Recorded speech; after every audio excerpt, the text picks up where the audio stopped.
Picture this. You're standing on the docks of Salvador Bahia in 1750.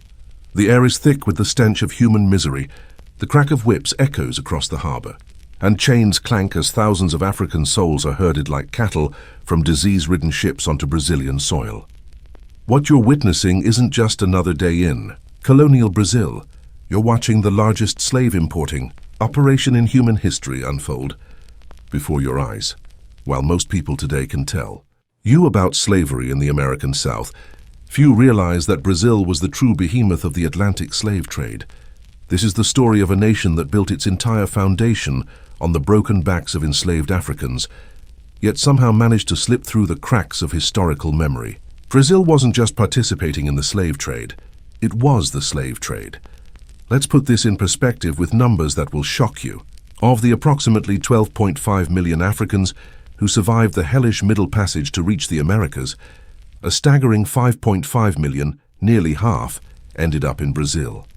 That's more than 10 times the number that reached North America. While the United States imported around 400,000 enslaved Africans over nearly 3 centuries, Brazil was importing that many every few decades during its peak years. But here's where it gets truly mind-bending. Brazil didn't just import more slaves, it consumed them. The mortality rates on Brazilian plantations were so catastrophic that the colony required a constant stream of fresh human cargo just to maintain its workforce.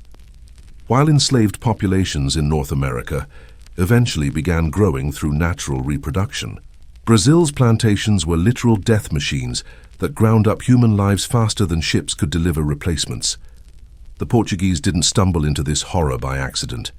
From the moment they set foot in Brazil in 1500, they recognized the colony's potential as a gold mine, literally and figuratively.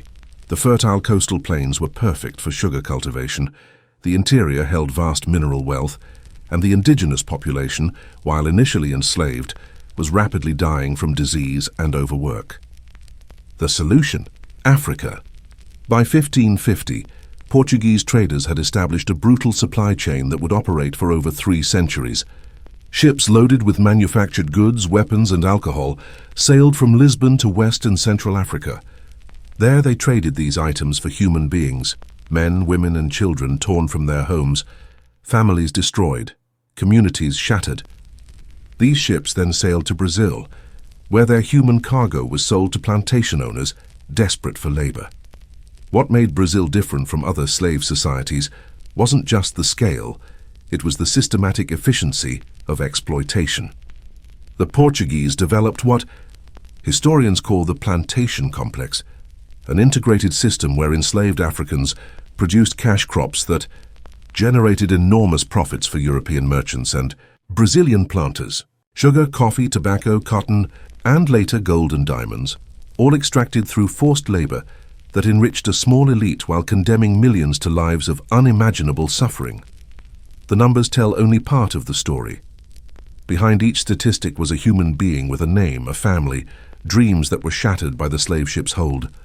Olaudah Equiano, who survived the Middle Passage, described conditions that were so crowded that each had scarcely room to turn himself.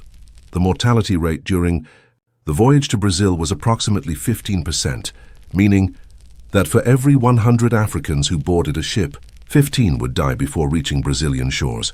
For the Portuguese traders, this was simply the cost of doing business.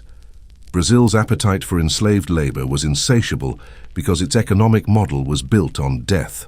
Unlike slavery in North America, where enslaved people were considered valuable long-term investments, Brazilian slavery operated on a use them up and buy more philosophy. The average life expectancy of an enslaved person on a Brazilian sugar plantation was just 7 years. 7 years of backbreaking labor, brutal punishments, and systematic dehumanization before death provided the only escape. This wasn't just economic exploitation, it was industrial-scale murder disguised as agriculture. Portuguese planters calculated that it was more profitable to work enslaved people to death and buy replacements than to invest in their long-term health and welfare. The colony developed an entire infrastructure to support this death machine: slave markets, holding facilities, transport networks, and a legal system that classified human beings as property no different from livestock. Yet despite importing nearly half of all enslaved Africans who reached the Americas, Brazil's role in the slave trade remains largely invisible in popular historical consciousness. While movies, books, and documentaries regularly explore slavery in the United States, Brazil's far more massive and brutal system is rarely discussed. This isn't accidental. It's the result of centuries of historical whitewashing that has allowed Brazil to escape the level of scrutiny applied to other slave societies. The time has come to drag this forgotten giant into the light, to force the world to confront the true scale of what happened in Brazil. This isn't just ancient history. It's the foundation upon which modern Brazil was built, and its legacy continues to shape Brazilian society today. The story of Brazilian slavery is a story of unparalleled human suffering, systematic exploitation, and historical amnesia that has allowed one of history's greatest crimes to hide in plain sight. The Portuguese didn't invent slavery, but they perfected it. What began as opportunistic raids on African coastal communities evolved into the most sophisticated human trafficking operation in history. By the time the system reached full maturity, Portugal had transformed the entire South Atlantic into a carefully orchestrated machine for converting African lives into European wealth. Understanding how Portugal became the master of the slave trade requires going back to the late 1400s. While other European powers were still figuring out basic ocean navigation, Portuguese explorers were already establishing trading posts along the African coast. They had a crucial head start that would define the next 4 centuries of human misery. The Portuguese approach was methodical and terrifyingly efficient. They didn't just grab people and leave. They embedded themselves in African political structures, playing kingdoms against each other, providing weapons to preferred allies, and creating a self-sustaining system where Africans captured other Africans for European profit. This wasn't random raiding. It was systematic warfare designed to feed an ever-growing demand for human cargo. Portuguese slave traders developed relationships with African rulers who became willing partners in this trade. Kings and chieftains found that selling prisoners of war, criminals, and even their own subjects was incredibly profitable. The Portuguese provided guns, alcohol, manufactured goods, and luxury items in exchange for people. These weapons then fueled more wars, creating more prisoners, creating more slaves. A vicious cycle that depopulated entire regions of Africa. The scale of Portuguese operations was staggering. By 1600, they were operating more than 50 permanent trading posts along the African coast, from Senegal to Angola. These weren't small outposts. They were fortified complexes capable of holding thousands of enslaved people while waiting for ships. The Portuguese had essentially colonized the African coast to serve their Brazilian colonies' insatiable appetite for human labor, but the real innovation was in logistics. The Portuguese developed the triangular trade system that maximized profit at every stage. Ships would leave Lisbon loaded with manufactured goods, weapons, and alcohol. In Africa, these items were traded for enslaved people. The ships then sailed to Brazil, where the enslaved Africans were sold for sugar, gold, and other colonial products. Finally, these raw materials were shipped back to Europe, where they were processed and sold, completing the triangle. This system was so profitable that it literally funded the Portuguese Empire. Historians estimate that slave-produced wealth from Brazil accounted for up to 60% of Portugal's total colonial revenue. The Pequeno Reino, Little Kingdom, was punching far above its weight economically, and it was all built on the systematic enslavement of Africans. The Portuguese also pioneered many of the legal and administrative structures that made large-scale slavery possible. They developed detailed regulations for slave ship operations, standardized procedures for slave auctions, and created legal frameworks that classified enslaved people as property, while allowing for limited manumission under specific circumstances. This wasn't barbarism. It was systematic. Legalized barbarism implemented with bureaucratic precision. Portuguese slave ships were floating concentration camps designed for maximum human cargo rather than human survival. The typical ship bound for Brazil would cram 400–600 people into spaces designed for half that number. Men were chained together in the hold. Women and children were packed into slightly less restricted areas, but everyone endured months of unimaginable conditions. The mortality rate during these voyages was so high that ship captains routinely loaded 20–30% more people than they expected to sell, calculating death as a standard business expense. The Portuguese developed specific techniques for breaking newly arrived Africans. Fresh captives were often kept in holding facilities called barracoons, where they were seasoned, a euphemistic term for a process of systematic psychological destruction, designed to crush resistance and create compliant workers. This involved deliberate malnutrition, random beatings, separation from anyone who spoke the same language, and forced participation in humiliating rituals designed to destroy cultural identity. Portuguese planters in Brazil perfected the art of extracting maximum labor while minimizing costs. They calculated exactly how many calories a person needed to perform heavy labor and provided precisely that amount, no more. They developed detailed punishment systems where specific infractions received specific tortures. They created hierarchies among enslaved people that pitted different African ethnic groups against each other. Preventing unified resistance, the Catholic Church, rather than opposing this system, became its willing partner. Portuguese priests developed theological justifications for slavery, arguing that enslaving Africans was actually beneficial because it brought them into contact with Christianity. The church became one of the largest slaveholders in Brazil, owning vast plantations worked by enslaved people. They baptized enslaved Africans not as an act of spiritual liberation, but as a legal requirement that made their enslavement official under Portuguese law. By 1750, the Portuguese had created a self-perpetuating system of incredible sophistication. Brazilian planters would place orders for specific types of enslaved workers: young men for sugar cultivation, women for domestic work, children for specialized tasks. Portuguese traders in Africa would then work with their local partners to fill these orders, like they were shipping manufactured goods rather than human beings. The Portuguese also developed financial instruments that allowed planters to buy enslaved people on credit, creating debt structures that ensured continued participation in the system. They established insurance markets where slave ship cargo could be insured against loss, treating human death as just another commercial risk to be managed. They created banks that specialized in financing slave purchases, turning human bondage into a sophisticated financial industry. What made the Portuguese system particularly devastating was its integration with legitimate commerce. The same merchant houses that imported enslaved Africans also exported sugar and coffee. The same banks that financed slave purchases also funded respectable business ventures. The same ships that carried human cargo also carried regular trade goods.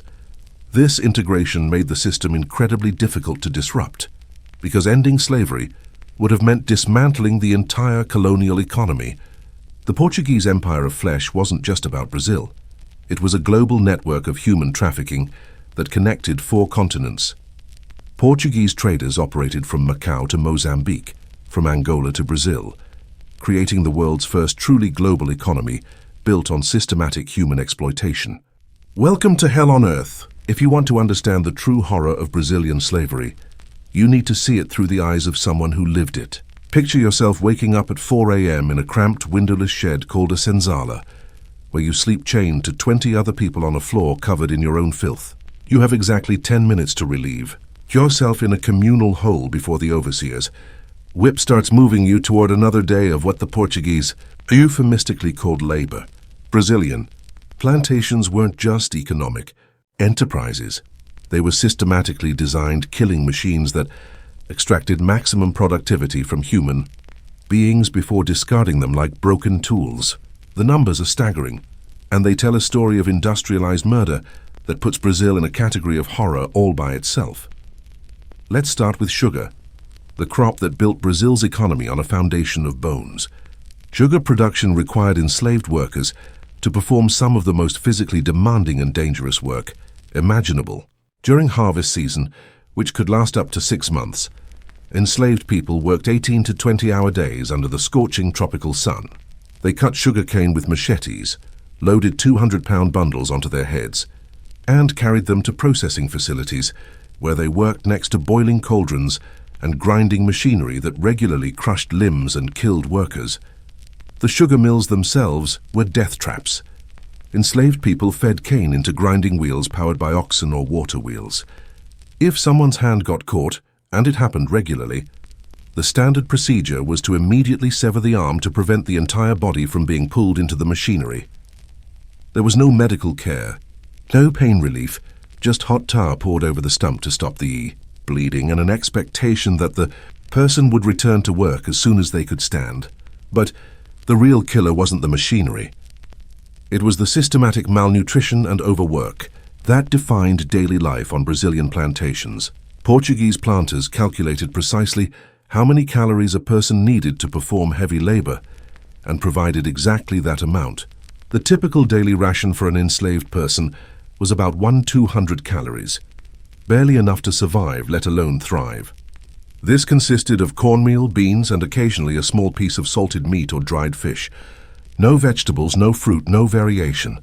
Just enough to keep a person alive and working.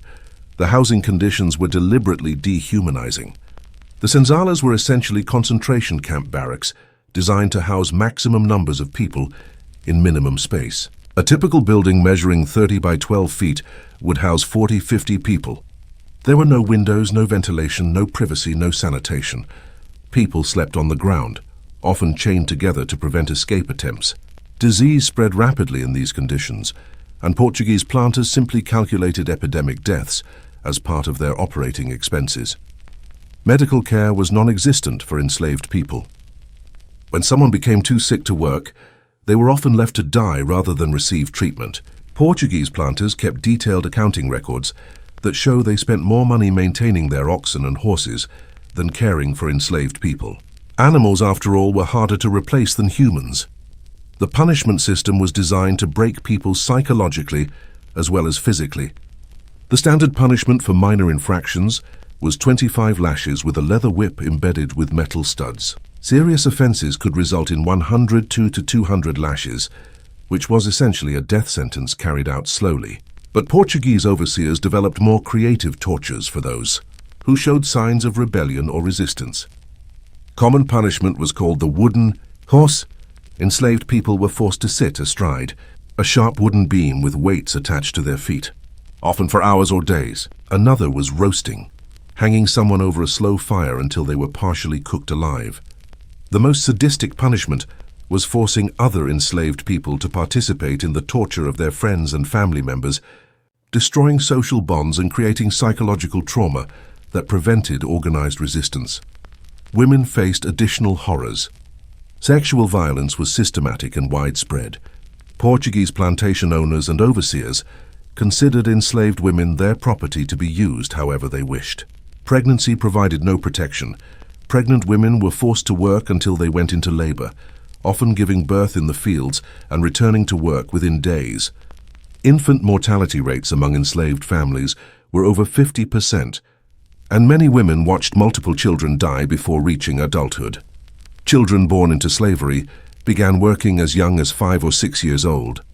They started with simple tasks like carrying water or picking coffee beans, but by age 10, they were expected to perform adult labor. The mortality rate for enslaved children was catastrophic. Historians estimate that 60–70% died before reaching age 15. Those who survived childhood faced a life expectancy of just 7 to 10 years of heavy labor before death claimed them. The coffee plantations that dominated Brazil's interior in the 19th century were, if anything, even deadlier than the sugar plantations.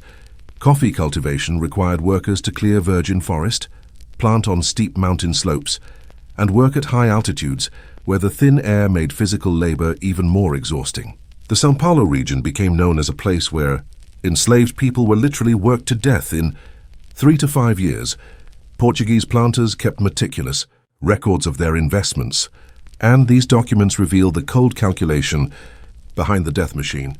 A typical plantation owner expected to use up 30–40% of his enslaved workforce every year through death, injury, or escape. This was factored into business planning like any other operating expense. The constant need for replacement workers drove the massive importation, numbers that made Brazil the largest slave market in the world. What makes these conditions even more so horrifying is that they were deliberately designed to maximize profit extraction in the shortest possible time.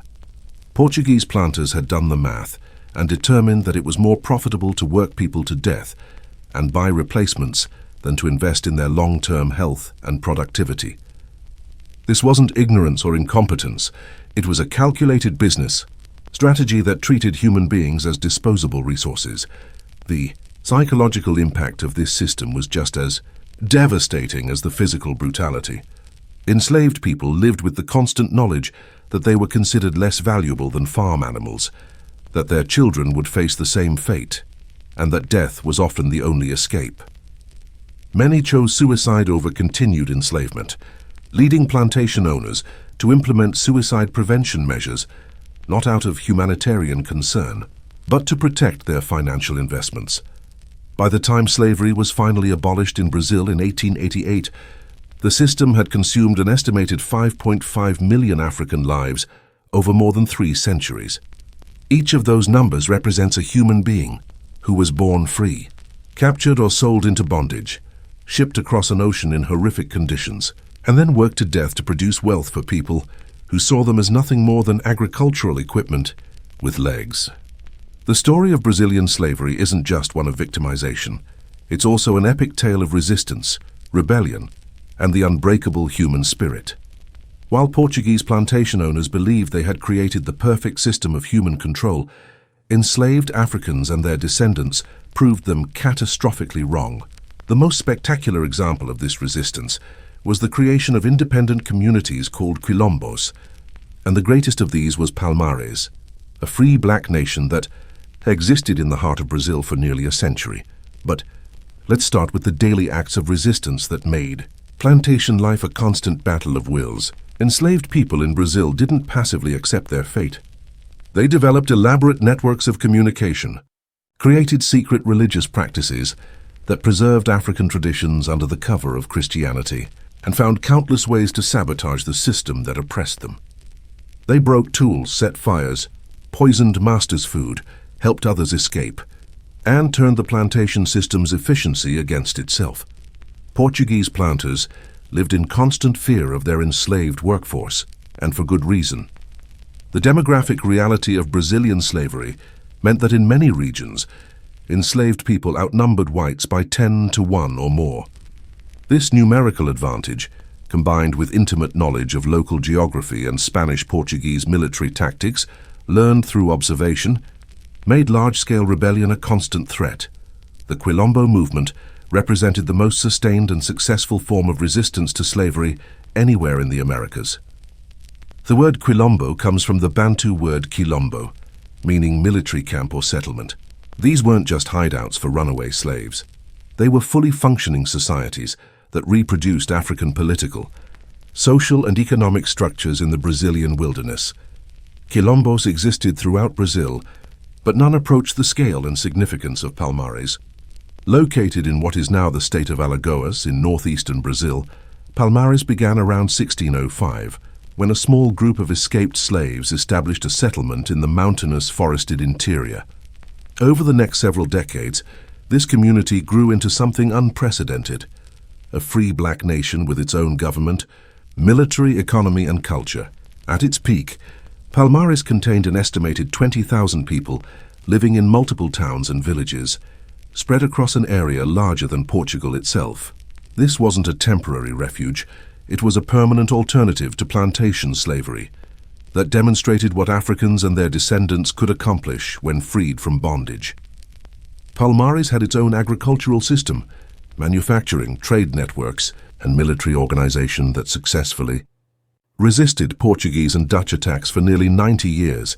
The society that emerged in Palmares blended African political traditions with practical adaptations to Brazilian conditions. The community was led by a king called the Ganga Zumba, who ruled with the assistance of a council of war chiefs and village leaders.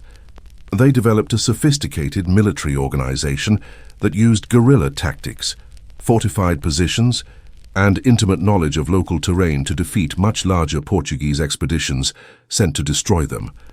Palmares wasn't just surviving, it was thriving. The community developed its own agricultural system that combined African crops like yams and millet with New World plants like corn and cassava. They established trade relationships with Portuguese colonists, selling agricultural products and craft goods, in exchange for metal tools, weapons, and other manufactured items. Some Portuguese settlers actually preferred trading with Palmares rather than dealing with colonial authorities.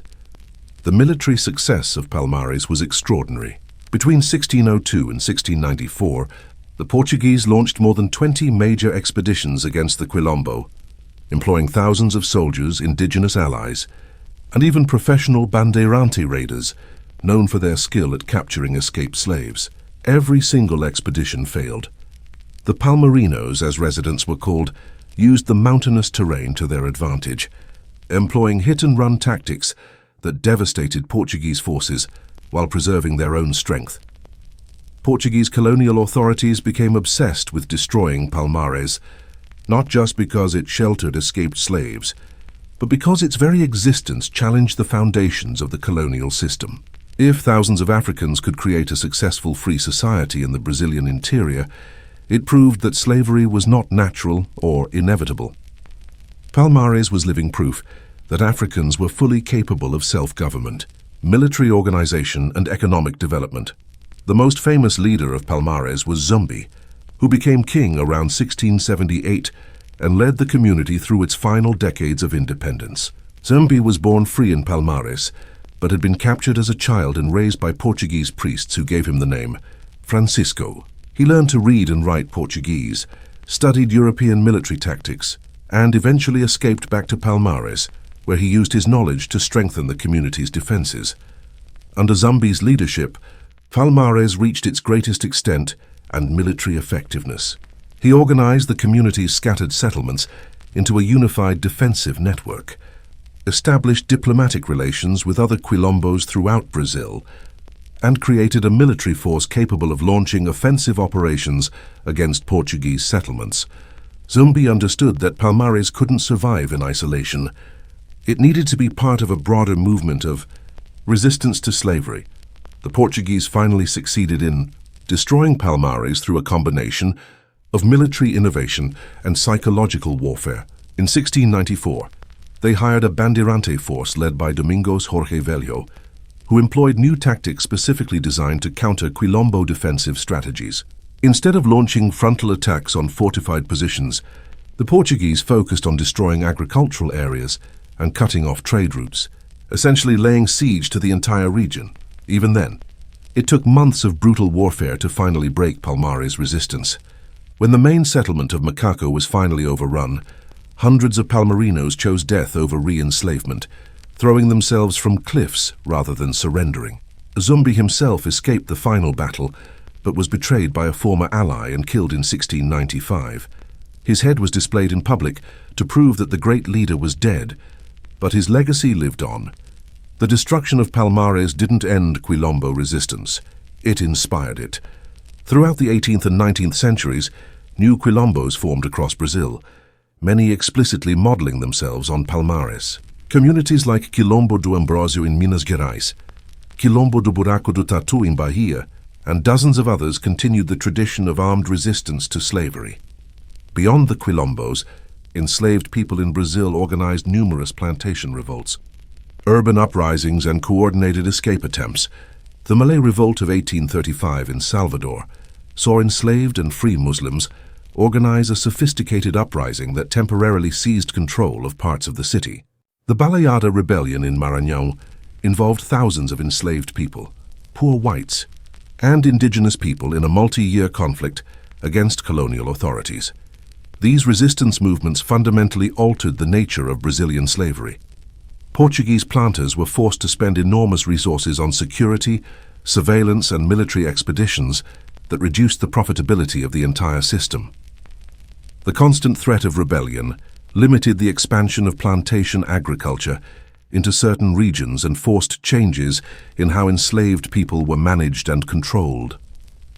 Perhaps most importantly, the Quilombo movement and other forms of resistance preserved African cultural traditions, political concepts, and social structures that would have otherwise been destroyed by the plantation system. These communities became repositories of African knowledge and culture that influenced the development of Brazilian music, religion, martial arts, and social organization in ways that persist to this day. The legacy of resistance movements like Palmares challenges the narrative that presents enslaved people as passive victims of European colonization. Instead, it reveals a history of constant struggle, remarkable ingenuity, and ultimate triumph of the human spirit over even the most brutal systems of oppression. The wealth generated by Brazilian slavery didn't stay in plantation houses or colonial coffers. It flowed like a river of gold across the Atlantic, fundamentally reshaping the global economy and laying the foundation for European industrial development. To understand the true scale of Brazilian slavery's impact, you need to follow the money, and that trail leads directly to some of the most powerful financial institutions and industrial developments in European history. Let's start with some numbers that will make your head spin. Conservative estimates suggest that Brazilian slave labor produced wealth equivalent to over $3 trillion in today's money during the colonial period. That's more than the current GDP of most European nations. This wasn't money that appeared and disappeared. It was capital that accumulated, compounded, and transformed entire societies on both sides of the Atlantic. Sugar was the engine that started this economic transformation. By 1650, Brazilian sugar plantations were producing 80% of the world's supply, and every ounce was created through enslaved labor. The profits from this sweet gold funded not just Portuguese colonial administration, but also financed Portuguese exploration in Asia, supported the construction of magnificent buildings in Lisbon, and provided the capital that Portuguese merchants used to establish trading networks from Macau to Mozambique. But the wealth didn't stop with Portugal. The global nature of the sugar trade meant that Brazilian slave labor was generating profits for merchants, financiers, and manufacturers across Europe. British merchants imported Brazilian sugar and re-exported it throughout northern Europe. Dutch traders carried Brazilian products to Baltic ports. French refineries processed raw Brazilian sugar into luxury goods for aristocratic consumption. German bankers provided credit that financed new plantation development. This created what economists call forward and backward linkages. Brazilian slavery stimulated economic development in industries and regions that had no direct connection to plantations. British shipbuilding expanded to meet the demand for vessels to carry Brazilian goods. European insurance companies developed new products to cover slave ship voyages and plantation risks. Metalworking industries grew to produce tools, chains, and machinery for Brazilian plantations. The coffee boom of the 19th century multiplied these effects exponentially. By 1850, Brazil was producing 50% of the world's coffee, and consumption was exploding across Europe and North America as the beverage became a daily necessity for industrial workers. Brazilian coffee, produced entirely by enslaved labor, literally fueled the Industrial Revolution by keeping factory workers alert and productive during long shifts. The financial innovations developed to support Brazilian slavery became templates for modern capitalism. Portuguese and later British merchants created sophisticated credit instruments that allowed plantation owners to buy enslaved people and equipment on installment plans. Insurance companies developed actuarial tables that calculated the life expectancy and productivity of enslaved workers, like they were industrial equipment. Banks created specialized departments that dealt exclusively in slave-related financing. These financial mechanisms weren't just supporting Brazilian slavery, they were creating new forms of capital that would outlast slavery itself. The insurance companies that covered slave ships eventually became major insurers of industrial risks. The banks that financed slave purchases evolved into institutions that funded railroad construction and factory development. The merchants who traded in slave-produced goods established trading networks that carried manufactured products around the world. The profits from Brazilian slavery also funded technological innovation that accelerated European industrial development. Sugar refining required precise temperature control and chemical processes that spurred advances in industrial chemistry. Coffee processing demanded new machinery for hulling, roasting, and grinding that contributed to mechanical engineering development. The transportation needs of Brazilian exports stimulated improvements in ship design and navigation technology. Brazilian gold, extracted primarily by enslaved labor after 1690, had an even more dramatic global impact. Historians estimate that Brazilian gold mines produced over 1,000 tons of gold during the 18th century, approximately half of the world's total gold production during that period. This massive influx of precious metal literally reshaped the global monetary system.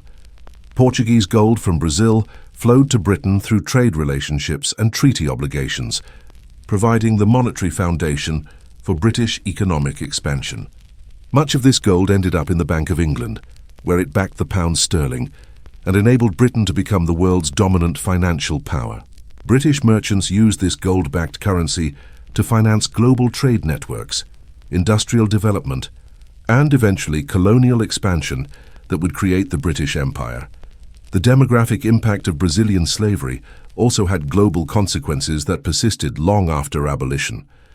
The forced migration of 5.5 million Africans to Brazil was one of the largest population movements in human history, fundamentally altering the ethnic composition of South America. But the effects rippled outward.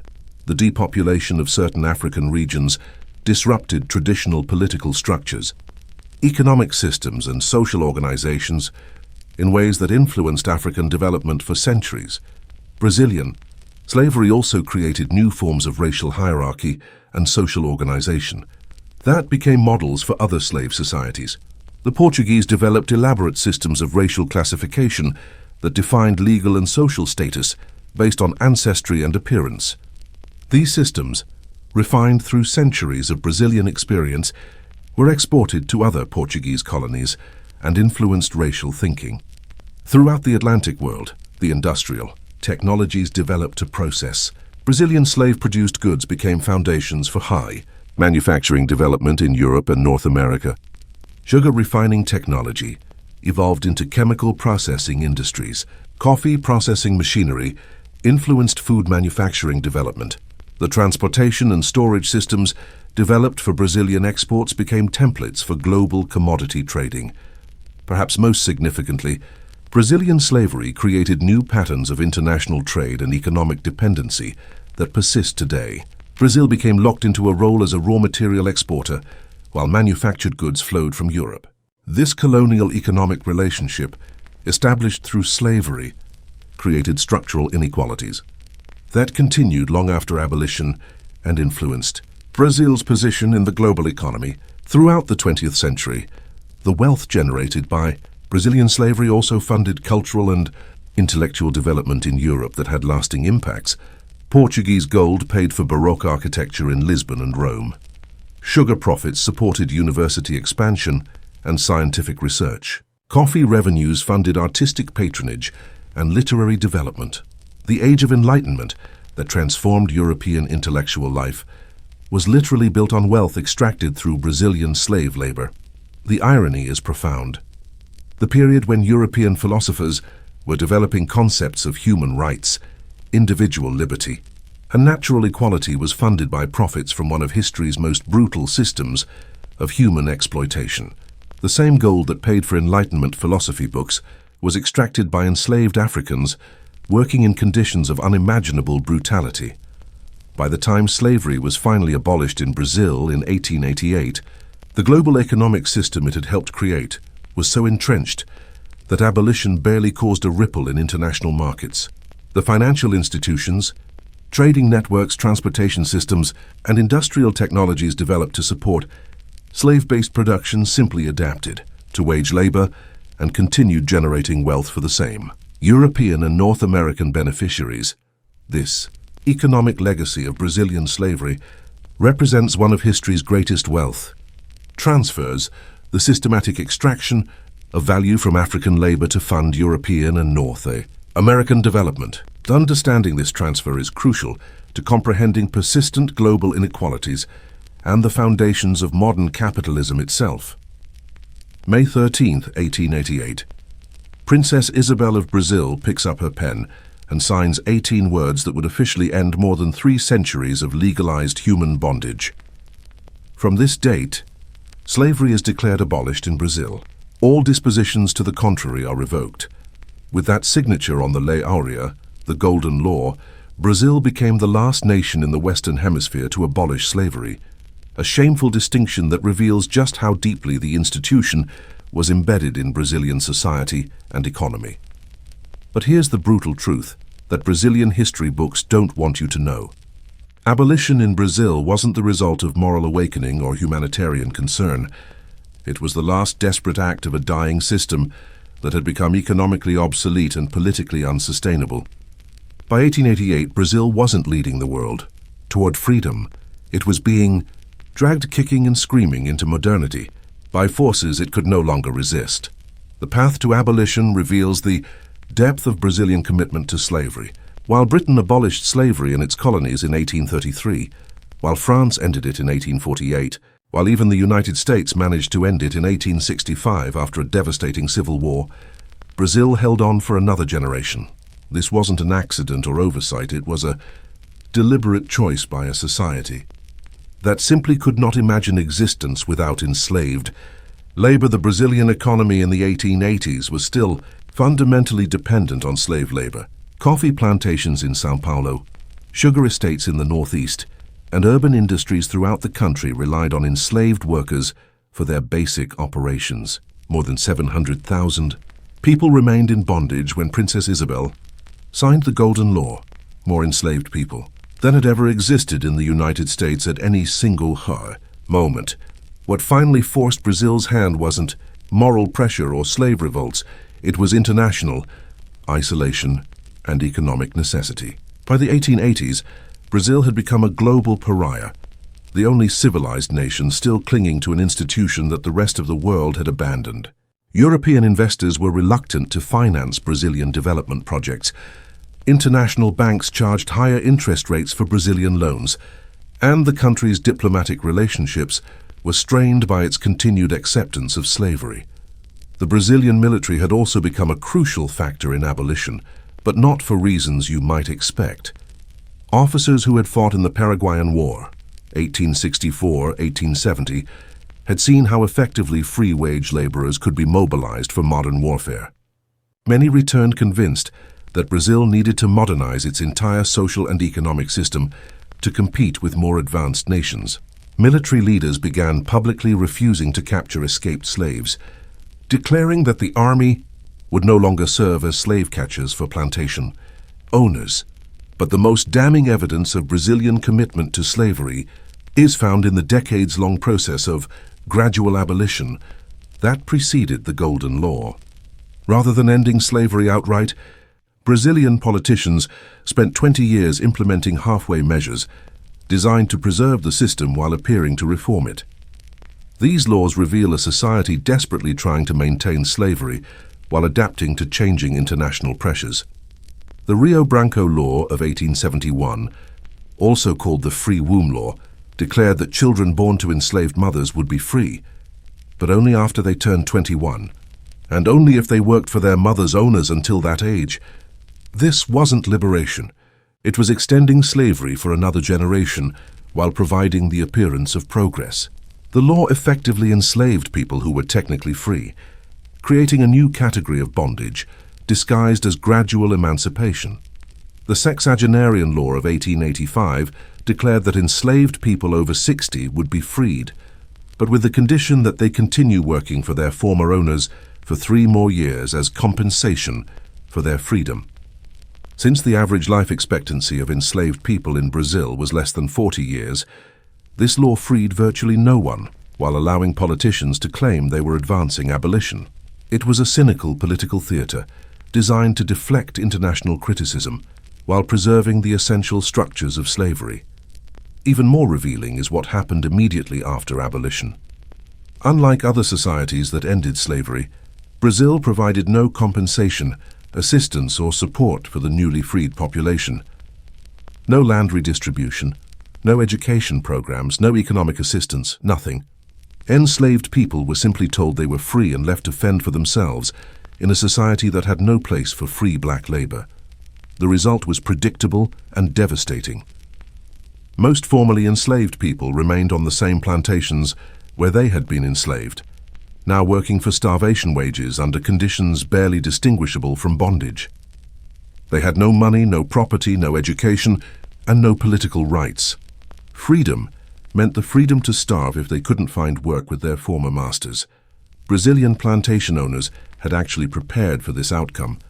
Knowing that abolition was inevitable, they began importing European and Japanese immigrants in the 1870s and 1880s to replace enslaved workers. By the time slavery ended, there were already alternative labor sources in place, meaning that abolition could occur without disrupting agricultural production. Freed slaves found themselves competing for work with immigrants who received government assistance, land grants, and other support that was denied to people who had actually built the Brazilian economy. The legacy of this abolition without integration shaped Brazilian society in ways that persist today. Brazil developed what scholars call structural racism, a system where racial inequality was maintained through economic and social mechanisms rather than legal restrictions. Without legal slavery to enforce black subordination, Brazilian society created informal but equally effective systems of exclusion and discrimination.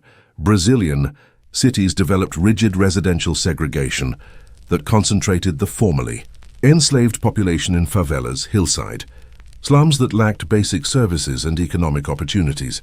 The education system remained largely closed to black students, preventing economic mobility and ensuring that racial inequalities persisted across generations. Employment discrimination became systematic and widespread, confining most black Brazilians to the lowest paying and most dangerous occupations. Perhaps most importantly, Brazil developed a national mythology of racial democracy that denied the existence of racism while preserving its effects. This ideology claimed that Brazil had avoided the racial conflicts of other countries by developing a harmonious mixed-race society where skin color didn't determine social status. This myth allowed Brazilian society to ignore persistent racial inequalities while congratulating itself on being more enlightened than places like the United States.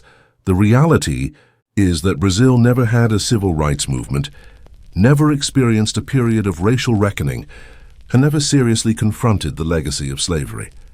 The country that imported nearly half of all enslaved Africans brought to the Americas simply pretended that slavery had no lasting effects once it was legally abolished. This historical amnesia has allowed racial inequalities established during slavery to persist largely unchanged into the 21st century. Statistical data reveals the ongoing impact of Brazil's slavery legacy. Black Brazilians today earn approximately half the income of white Brazilians, are twice as likely to be unemployed, and represent only 3% of university graduates, despite being more than half the population. They are vastly overrepresented in prisons and among victims of police violence, while being almost completely absent from positions of political and economic power. The favelas that ring Brazilian cities are direct descendants of the slave quarters, where enslaved people were housed during the colonial period. The same geographic areas, the same lack of services, the same social isolation, just without legal slavery to maintain the system. Brazilian society simply found new ways to preserve the racial hierarchies that slavery had established. The international recognition of Brazil's unique position as the last major slave society has been remarkably limited. While the history of slavery in the United States has been extensively studied and widely acknowledged, Brazilian slavery remains largely invisible in global discussions of human rights and historical injustice. This invisibility isn't accidental. It's the result of successful historical whitewashing that has allowed Brazil to escape the level of scrutiny applied to other former slave societies. The story of Brazilian abolition reveals the difference between ending slavery legally and ending it socially and economically. Brazil chose the path of legal abolition without social transformation, preserving the essential inequalities of slavery while abandoning its legal framework. The result is a society that appears to have moved beyond slavery while maintaining many of its core features in new forms. Understanding Brazil's role as the last nation to abolish slavery and the inadequate nature of that abolition is crucial to understanding persistent global inequalities and the ongoing legacy of the Atlantic slave trade. Brazil's story reveals how societies can formally reject slavery while preserving its essential features, creating new forms of racial subordination that achieve many of the same ends through different means. Brazil's story is more than forgotten history. It's a reminder of how deeply slavery shaped the modern world. The scars of that dark past are still visible today, in inequality, in silence, and in the myths we tell ourselves about freedom. By remembering, by speaking the truth, we give voice to the millions who were silenced. If this video opened your eyes, don't let the story end here. Share it, leave a comment with your thoughts, and subscribe for more untold history that the world needs to hear. Together, we can make sure this history is never forgotten again.